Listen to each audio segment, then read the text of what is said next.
Problem number 1a, we want to compute the following limit. So if you see that the dominant term in the numerator is x cubed, and similarly the dominant term in the denominator is x cubed, so we can divide both of the numerator and denominator by x cubed.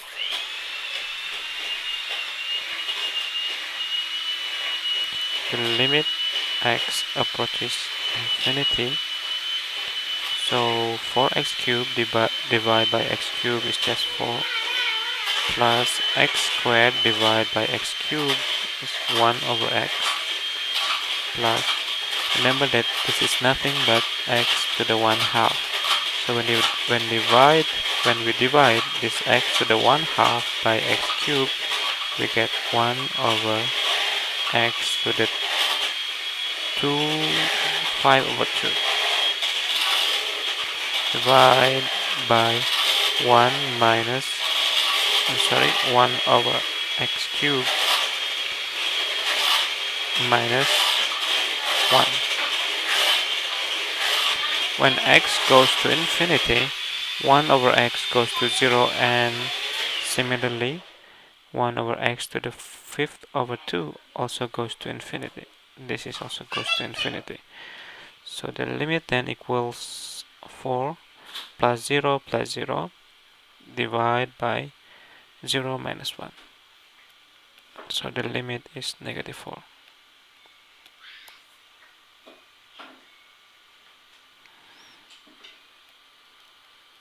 Okay, now problem B.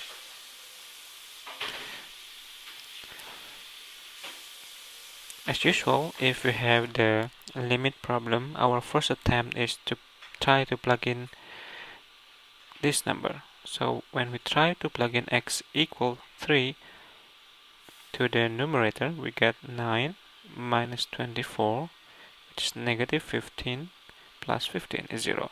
And similarly, when we plug in x equal 3 to the denominator, we get 9 minus 9, which is 0. So it tells us that 3 is both of the roots of the numerator and denominator. If 3 is the root of a polynomial, then x minus 3 is a factor. It means that we can write this numerator as x minus 3 multiplied by something, and similarly x squared minus 9 can be written as x minus 3 multiplied by something. And we know the property that a plus b times a minus b is a squared minus b squared. So x squared minus 9 can be written as x minus 3 multiplied by x plus 3. And for the numerator, we can factor the numerator as x minus 3. So we need to get negative 15. That's how we get 15, is to multiply negative 3 with negative 5. And then here we get x. And you can check that the product of the two factor will be x squared minus 8x plus 15. So now the limit is equal to the limit x approaches 3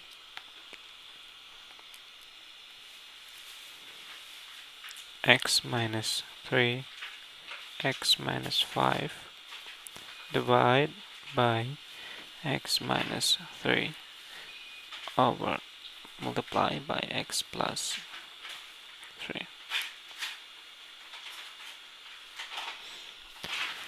Now the limit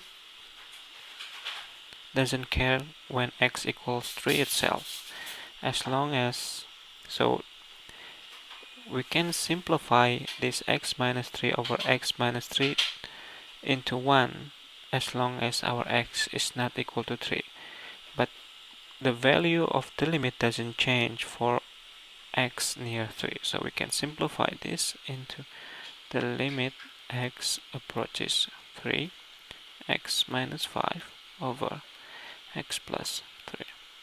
Now, if we plug in x equal 3 here, there is no problem. 3 minus 5, negative 2, and 3 plus 3 is 6. So the result is negative 1/3.